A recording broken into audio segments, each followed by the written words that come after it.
네, 강프로입니다. 자, 에코프로 머티리얼즈 2.3% 반등하고 있습니다. 그리고 장중고가는 조금 높아요. 한 10% 정도 반등이 나왔었는데, 원래 이 단기적으로 급락이 나오잖아요. 그럼 반등 시도가 지속적으로 있어요. 근데 있는 과정에서 제가 말씀드린 내용이 있죠. 무조건 확인해라. 무조건 확인해라. 왜 확인해야 되는지 이야기를 드릴게요. 주식 투자는요, 그리고 시장의 움직임은요, 무조건 미래가치를 반영합니다. 이 미래가치를 정확하게 내가 알고, 그렇죠. 정확하게 알고 판단할 수 있는 사람은 한국이 아니라 지구상에 누구도 존재하지 않는다. 근데 꾸준하게 수익을 내는 사람들은 계속해서 수익을 내고, 손실을 내는 사람들은 계속해서 손실을 냅니다. 그게 왜 그런 줄 아세요? 싼 주식과 비싼 주식을 구분을 하지 못하기 때문에 그렇습니다. 왜 그러냐면, 단순히 주식시장을 딱 볼 때 이렇게 실적을 보잖아요. 여기 보면 에코프로 머티리얼즈의 실적인데, 지금 보면 어때요? 연간 뭐 390억, 200억대 뭐 이런 식으로 나오고, 뭐 3분기 적자 나오고 이러잖아요. 그러면 연간 1000억을 못 버는 회사가 지금 시가총액이 어떻습니까? 시가총액 9조 9,546억. 이게 어제 종가 기준인데 10조 정도가 되죠. 이게 말이 됩니까? 엄청 비싼 주식입니다. 그런데 왜 주가는 이렇게 올라갈까요? 비싼 주식인데, 적자를 보고 있는데. 미래가치를 반영하기 때문에 그래요. 그래서 주식은 성장성을 먹고 산다. 그렇죠. 그러면 이게 기본적으로 선반영된다는 거잖아요. 그럼 그 선반영되는 구간이 올라갈 때만 그럴까요? 내려갈 때도 된단 말이에요. 2월 7일날 에코프로 그룹의 실적이 나옵니다. 근데 안 좋을 거예요. 그런 부분 때문에 주가가 먼저 빠지고 있고, 에코프로 머티리얼즈 같은 경우에는 에코프로 BM보다 50%만큼의 평가를 받잖아요. 그렇죠. 이러면 기본적으로 에코프로 BM의 시장 평가 기준에서 50% 정도의 평가를 받는 게 정확한 적정한 가치에서 지금 거래가 되고 있는 겁니다. 그런데 여기서요, 만약에 수급에 의해서 주가가 움직이기는 하니까 그 수급이 갑자기 팡 터지면서 뭐 55%, 60% 이렇게 평가를 받는 거예요. 이랬을 때는 고가 매도를 치는 거고, 그것보다 50% 이하에서 평가를 받을 때는 에코프로 BM의 시장 평가 기준에서 50% 이하다. 그러면 매수를 타진하지만 거기서 확인을 하라는 겁니다. 그리고 확인하는 과정에서 내가 얼마의 매수를 하는지에 따라서, 그쵸, 수익의 폭이 갈라지게 될 텐데, 그런 부분이 제가 다른 종목을 토대로 이야기를 드릴게요. 지금 저는 에코프로 머티리얼즈를 계속적으로 추적을 합니다. 왜? 신고가이기 때문에. 근데 추적을 하는 과정에서 에코프로 머티리얼즈가 아니라 다른 신고가 종목을 매수를 하면서 내가 기다려야 돼요. 자, 우리가 회사에 출근을 합니다. 그러면 내가 어떤 그 프로젝트를 맡고 있어요. 근데 이 프로젝트에서 돈이 나올 때까지 회사는 이 프로젝트가 진행되는 것만 계속해서 목 놓아서 기다리고 있을까요? 그렇지 않죠. 다른 쪽을 지속적으로 확장시키고 늘려가고 돈이 나올 구멍을 만들어 가잖아요. 그런 이야기를 드리는 겁니다. 그리고 그런 부분에 대한 이해가 되었을 때 이런 매매가 가능해진다. 자, 제가 실제 매매한 내용을 토대로 이야기를 드려볼게요. 여기 내용을 한번 보시면 오늘자 매매한 내용이고요. 여기 오늘자 매매한 내용 1월 30일, 그렇죠. 인터플렉스, 롯데정보통신, DNC 미디어, 그렇죠. 정확하게 이 나간 시간이 시장감에서 8시 47분. 그쵸? 어떻습니까? 장시작 전입니다. 장시작 전. 그쵸? 장시작 전에 그냥 시가에 매수하라는 거예요. 정확하게 매수 평균가. 그쵸? 45,250원. 이게 롯데정보통신의 일입니다. 자, 그러면 인터플렉스 먼저 볼게요. 인터플렉스. 자, 보면 어저께 제가 매도한 내용이 있고요. 그리고 오늘 시가에 다시 매수해서 여기 팔았다. 얼마에? 23,300원에. 그리고 19,120원에. 수익률은 단 뭐 한 10분 정도 걸렸는데, 수익률은, 그쵸, 어저께 6% 이익 실현을 했고요. 여기서 매수한 구간, 그리고 오늘 또 매수해서 바로 10분 만에 6% 정도의 수익을 끝냈습니다. 자, 이런 매매를 하기 위해서 뭘 해야 돼요? 신고가. 그쵸, 신고가 매매를 해야 된다. 자, 그 밑에 롯데정보통신. 자, 롯데정보통신을 보면요, 마크 내역 딱 찍으면 이렇게 나오죠. 오늘 5% 수익. 그쵸. 오늘은 원래 제가 단타를 잘 안 하는데 오늘은 단타를 했습니다. 뭐 2차전지 쪽에서 반등이 나오겠지만 시장의 변동성을 키울 수 있는 요인이 되고, 지금 시장의 주도주가 원래는 반도체였는데 그 반도체가 한 사이클을 보냈어요. 그래서 저도 이 반도체 쪽으로 계속해서 수익을 내고 있습니다. 뭐 예를 들어서 뭐 어보브 반도체 뭐 이런 종목이거든요. 자, 여기 보면 어보브 반도체를 보더라도 어떻습니까? 여기 정확하게, 그쵸, 매수 매도 걸린 시간이 하나, 둘, 셋, 넷, 다섯, 5일 동안, 그쵸, 보유한 결과가 21.17%, 18,000원에 사서 21,850원. 왜 팔았을까요? 하락하는 날 그냥 파는 겁니다. 주식은 이 구간에서 수익을 내야 되고, 이 구간에서 수익을 냈을 때 우리는 모든 부분을 다 확인하고 갔다.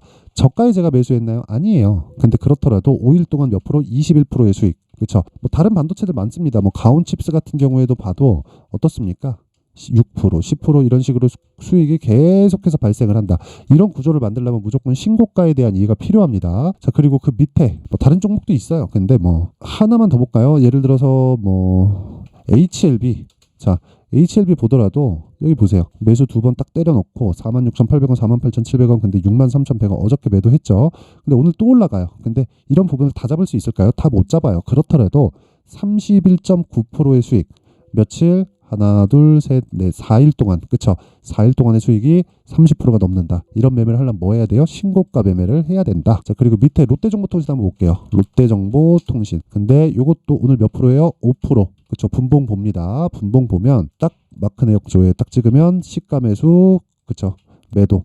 원래 이런 구간에서 뭐 거의 뭐 매수를 할 수 있는 타점이 나오기는 하는데 굳이 그렇게 피곤하게 하지 말자고요. 그냥 시가에 공략하고 하루에 그냥 끝내는 경우, 그리고 시장 판단해서 내가 2주 동안 끌고 가는 경우, 이 두 가지 내용만 딱 가지고 가면 되는 겁니다. 그렇게 했을 때 나만의 수익 모델이 완성이 된다. 그래서 매매하는 과정에서 내가 자꾸만 고가에 물려있고 힘들다, 그리고 신고가 매매, 그리고 시장 주도주를 어떻게 잡는지 모르겠다 하시는 분들은 소통방으로 들어와서 배우세요. 그쵸? 꼭 배우시고, 그랬을 때 어느 정도 수익이 난다? 하루에, 그쵸? 5% 수익이 가능하다. 물론 이거보다 더 커지는 경우도 있지만 우리는 하락하면 그냥 판다. 이게 끝이에요. 그쵸? 여기 사서 여기 판다. 뭐 어버브 반도체 같은 경우에도 여기에 뭐 그냥 신고가 돌파, 그리고 하락하면 판다. 그쵸? 이날 어저께인데 보세요. 3% 떨어졌습니다. 그냥 3% 떨어지니까 파는 거예요. 추가적으로 올라가는 거 다시 잡으면 되잖아요. 아까 전에 제가 여기 1월 30일 인터플렉스 보세요. 인터플렉스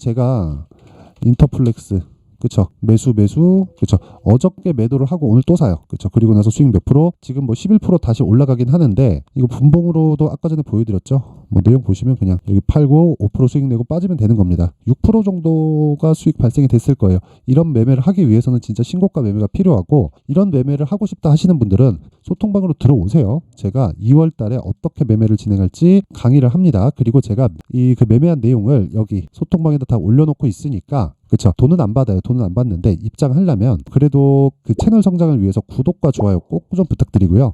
상단에 있는 전화번호로 참여라고 문자를 보내주시면 제가 소통방 입장 링크를 순차적으로 공유를 해드리도록 하겠습니다. 자, 그러면 다시 에코프로 머티리얼즈, 그쵸? 에코프로 머티리얼즈로 돌아와서 보면 오늘은 고가 매물을 소화하는 과정에 있다. 그리고 많이 빠졌기 때문에 악성 매물이 많이 쌓였습니다. 그런 부분을 소화하는 걸 확인하자. 그러기 위해서는 에코프로 BM을 봐야 되고, 에코프로 BM을 봤을 때, 그쵸? 에코프로 머티리얼즈의 정확한 타점을 잡아낼 수 있는데, 그 내용은 가격 전략이라고 제가 이야기를 하고, 보유 기간을 최장 2주 안에, 그렇죠, 2주 안에 끊어야 됩니다. 그 내용에 대한 부분을 여기 에코프로 머티리얼즈의 가격, 그리고 단기 보유 전략으로 준비를 해놨고, 그리고 이 내용도 영상에서 이야기를 드리면 내용이 너무 길어집니다. 그래서 제가 이런 식으로 20페이지에 달하는 좀 분량이 많아요.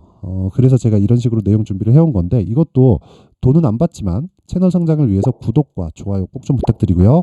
상단에 있는 전화번호로 머티라고 문자를 보내주시면 제가 에코프로 머티리얼즈의 가격, 그리고 단기 보유 전략을 공유해 드리도록 하겠습니다. 자, 항상 시청해 주셔서 진짜 감사드리지만 제가 계속 강조드리는 내용 있죠? 주식시장은 미래가치를 반영한다. 그래서 가격이 가장 중요하다.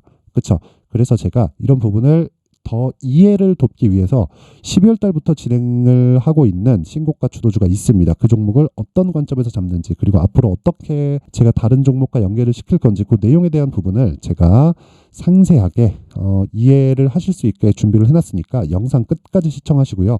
모든 분들이 성공 투자하셨으면 좋겠습니다. 자, 제가 항상 신고가 종목에 대해서 강조를 드립니다. 자, 신고가 종목에 대해서 강조를 드리는 건 크게 시세가 발생하는 대시세 종목은 모두 신고가 구간을 거쳐서 발생하기 때문에 그렇습니다. 시장은요, 좋을 때도 있고 나쁠 때도 있어요. 그런데 대시세 종목은요, 시장이 좋든 나쁘든 그 숫자의 차이가 있을 뿐이고요. 매년 발생을 합니다. 올해 같은 경우에도 마찬가지예요. 23년이죠. 1월부터 로봇, AI, 시세를 크게 발생을 시켰는데 이미 22년도 중반 후반에 신고가를 달성을 하고 매물 소화 과정을 거친 이후에 시세가 발생을 했습니다. 2월 달부터 2차 전지의 강세가 있었죠. 그런데 22년도에 이미 에코프로 같은 경우에는 신고가를 달성한 이후가 됐고요. 대장주가 강한 움직임을 보이다 보니까, 그리고 나서 에코프로 BM, 그리고 관련된 종목들이 강하게 시세를 내는 시작점이 만들어졌습니다. 3월부터는 그렇죠, 삼성전자와 하이닉스의 강한 움직임이 발생하기 시작했고요. 그러면서 한미반도체가 신고가를 달성을 했고 매물 소화 과정을 대략 한 2달 정도 거친 이후에 추가적으로 시세를 발생을 시켰습니다. 자, 어떤 종목이든 신고가를 거치면서 대시세 구간으로 들어간다는 거고, 이런 대시세 종목에는 신고가라는 내용을 이해했을 때 이런 상황을 만들 수가 있는데, 자 보세요. 22년 11월 21일 날 정확하게 레인보우 로보틱스를 시작을 했고요. 이때 당시에 레인보우 로보틱스의 가격은 33,800원이었습니다. 실제 세 달이 채 되지 않는 보유기간을 가진 이후, 그쵸? 한 100% 정도의 수익 실현을 할 수가 있었고요. 그 이후에 추가적인 상승이 나왔지만 내가 매수를 잘 했기 때문에 보유기간을 최소한으로 줄여서 가더라도 충분한 수익이 발생을 했다는 겁니다. 언제든지 저가를 잡을 수 없고 고가를 잡을 수 없기 때문에 내가 강조를 해야 되는 건 신고가 이후에 매수하는 구간, 그리고 첫 번째 수익 구간만 먹더라도 다음 종목으로 이동을 할 수 있다는 거죠. 실제 그리고 나서 3월 달에 반도체 종목에 대해서 계속해서 제가 강조를 드렸었고, 그런 이후에 매물 소화 과정을 거치고 5월 달부터 반도체 공략을 시작한 결과, 그쵸? 세 달이 채 되지 않아서 ISC 그리고 한미 반도체까지 100%에 달하는 수익 실현에 성공을 했습니다. 그래서 계속해서 강조를 드리는 거예요. 시장은요, 좋을 때도 있고 나쁠 때도 있어요. 그런데 대시세 종목은 숫자의 차이가 있을 뿐이고요. 매년 발생을 한다는 거고 분기별로 나오게 됩니다. 물론 이런 종목을 모두 다 잡을 수는 없지만 지금 같은 경우에는요, 두 가지 내용으로 구분이 가능합니다. 첫 번째, AI 반도체 쪽으로 들어가야 되고요. 그리고 또 한 가지, 내년 4월에 있을 총선 테마가 지금부터 준비되어 있어야 된다는 거죠. 물론 이 두 종목 모두 신고가 종목에 있는 종목을 공략해야 되기 때문에 신고가 구간에서 매매를 해야 된다는 건 어떤 상황에서든 불변의 진리라고 보시면 됩니다. 자, 그래서 제가 AI 반도체 관련된 종목들은 강프로의 소통방에서 같이 공개를 하도록 하겠고요. 4월 달에 있을 총선을 대비한 대시세 종목은요, 이렇게 준비를 해왔습니다. 자, 내용을 한번 보시면, 그쵸? 큰 폭의 하락을 거친 이후에 장기간 횡보 구간을 거쳤고, 그리고 최근에 들어서 신고가를 만들어냈죠. 이후에 추가적으로 상승이 나오는 구간을 만들기 위해서 눌림목 구간에 있는 그런 상황이고요. 지금은 매집 구간에 있다고 보시면 됩니다. 자, 장기간 매집이 중요한가, 단기간 매집이 중요한가, 이런 부분에 대해서는 모두 무시하셔도 되고, 무엇보다 신고가를 갔다는 것 자체, 그리고 변하지 않는 총선 스케줄을 본다면요, 지금부터 내용을 준비를 하셔야 되고 매집 구간으로 계속해서 삼고 있어야 됩니다. 자, 지금부터 물량을 잘 모아 가시면 정말 크게 수익은 낼 수 있는 매매를 할 수 있다라고 이야기를 드릴 수 있기 때문에 이 종목이 어떤 종목인지 잘 받아가서 결과적으로 큰 수익을 볼 수 있는 이런 매매를 해보고 싶어 하시는 분들이 계시면요, 구독과 좋아요 부탁드리고요. 그리고 상단에 제 전화번호 확인해서 대시세라고 문자 보내주시면 되고요. 대시세라고 문자 보내주시는 분들에 한해서만 제가 어렵게 찾아놓은 이 종목을 모든 분들에게 다 공유를 해드리도록 하겠습니다. 내년 총선은 바뀌지 않은 스케줄이기 때문에 이 종목 꼭 받아가서 모든 분들이 큰 수익 내셨으면 좋겠습니다.